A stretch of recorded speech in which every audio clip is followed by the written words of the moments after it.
Fear indeed has gripped the city of Paris, and also it's put the whole world on alert. Fear seems to be a constant companion. Teenagers worry about their futures.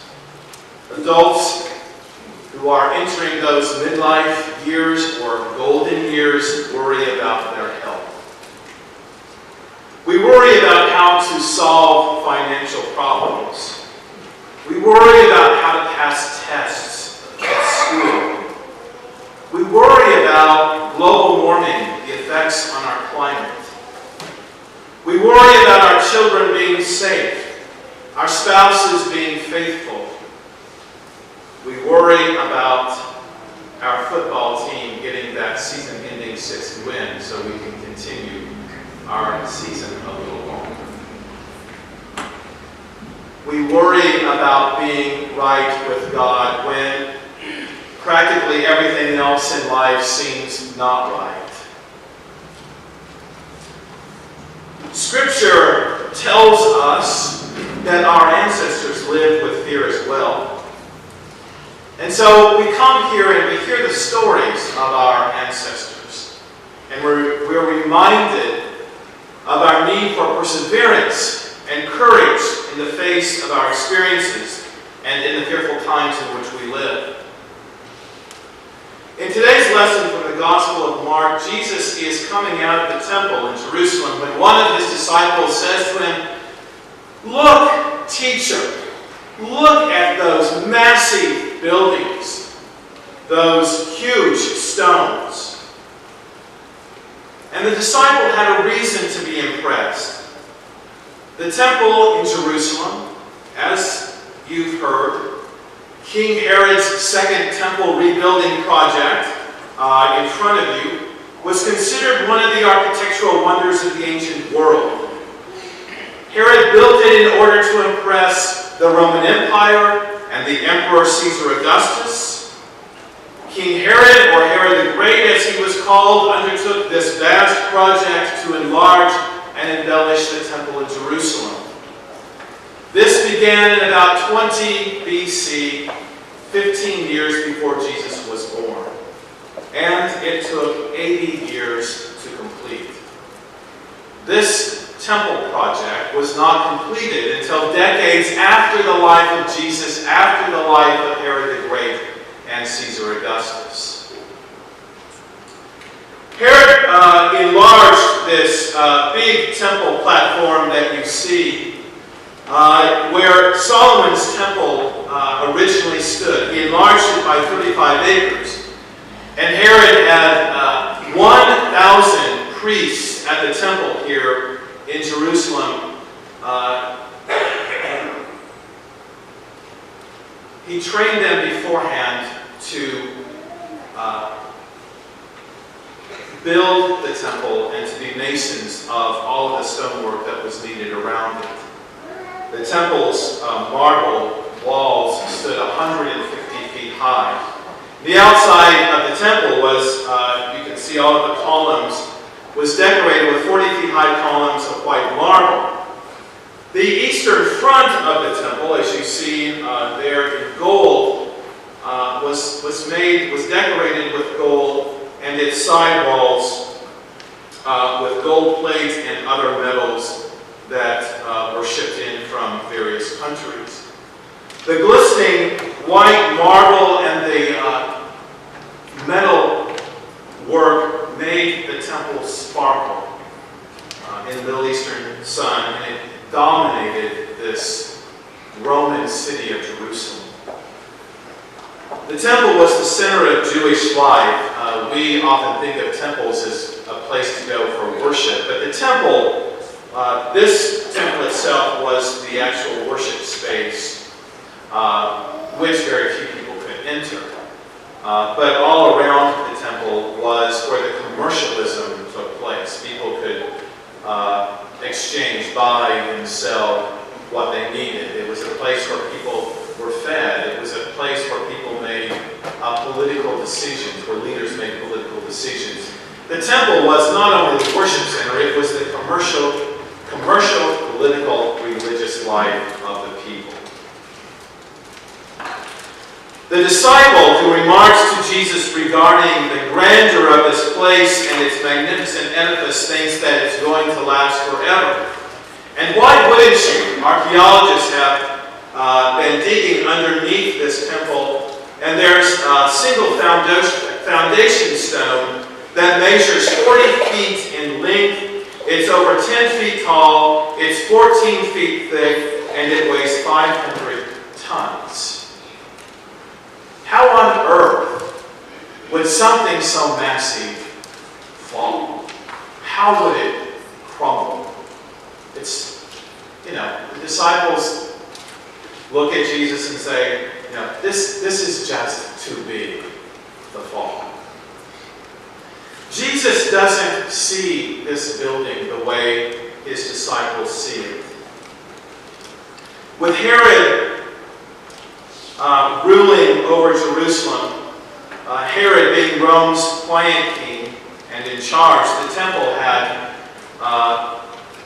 been transformed from the dwelling place of God to the client kingdom of Caesar Augustus.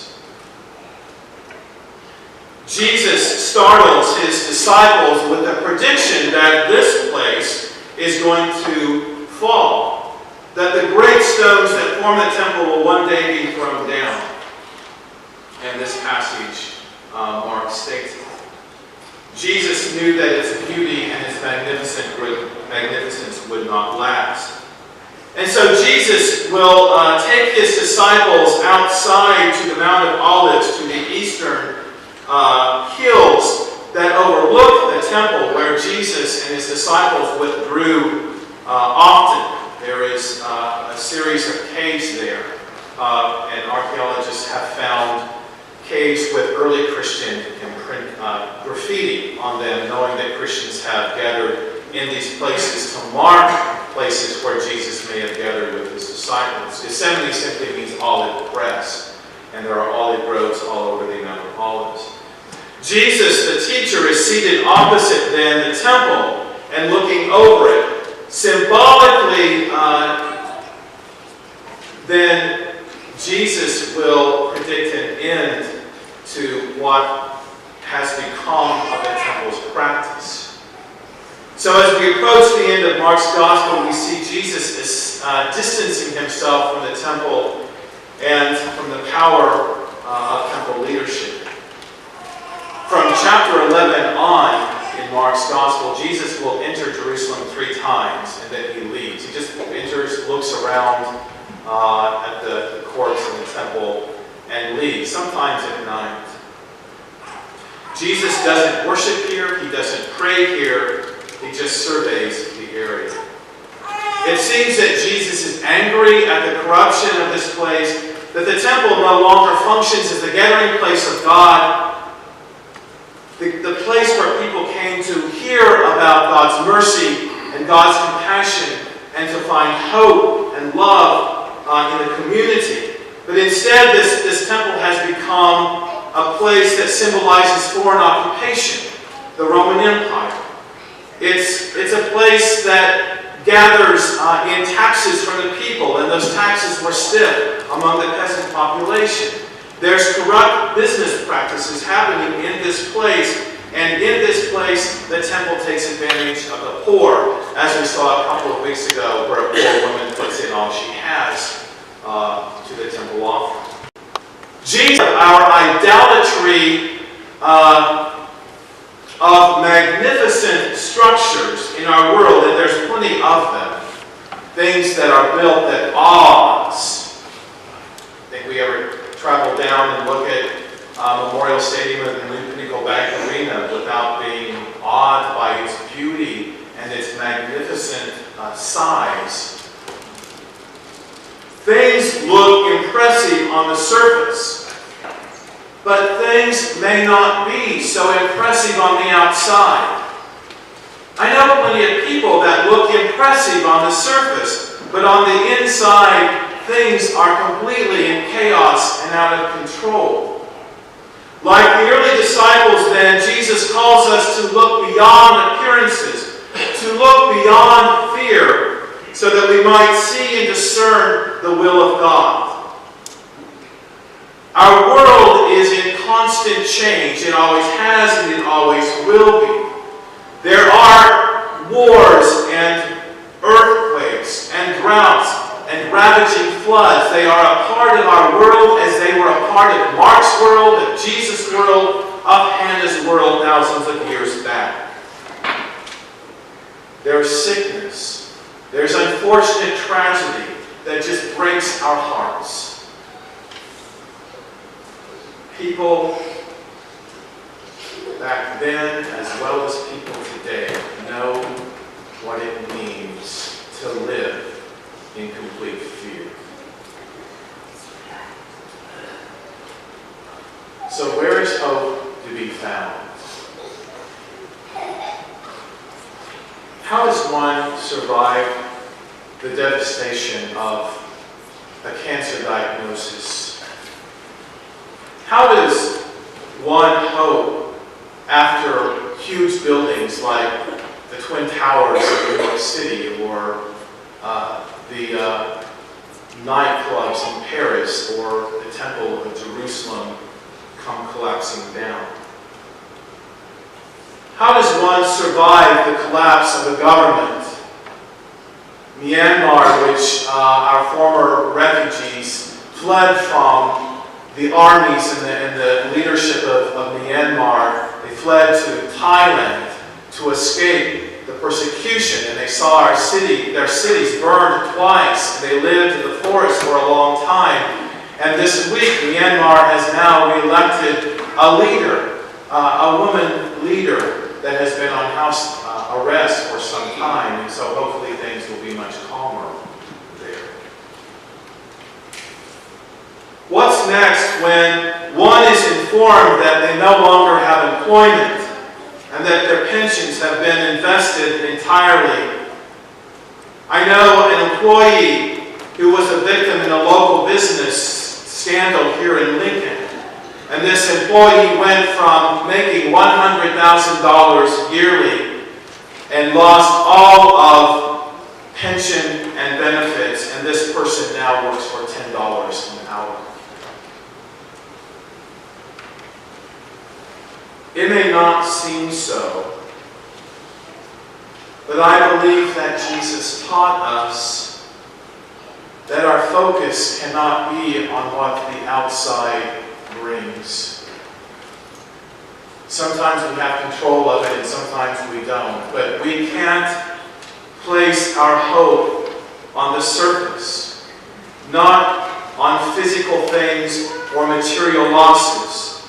Our focus has to be on the one who enables us to look up, to go on after a devastation, and to claim that life still holds blessing for us.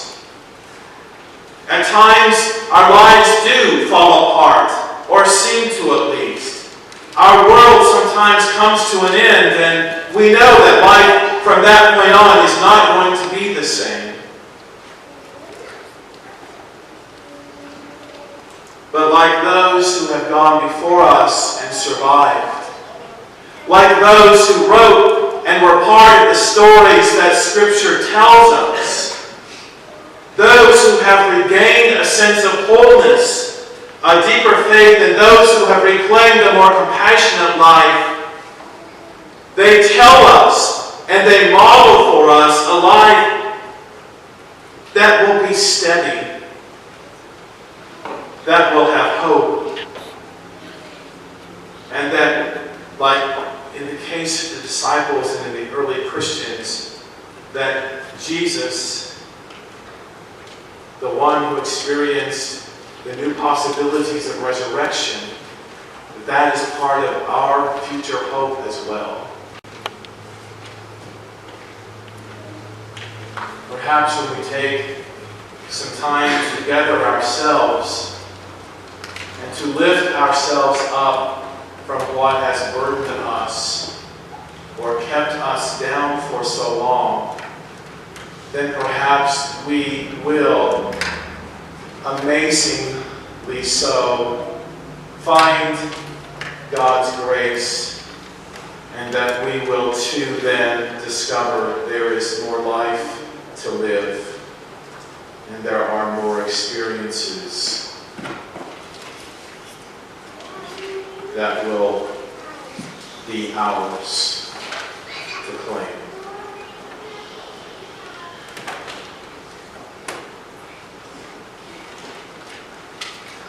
Become a part of a movement that offers hope. Be on a journey that moves from those places of crisis to places of hope. We invite you today to embrace God as your companion in life and to move into a new future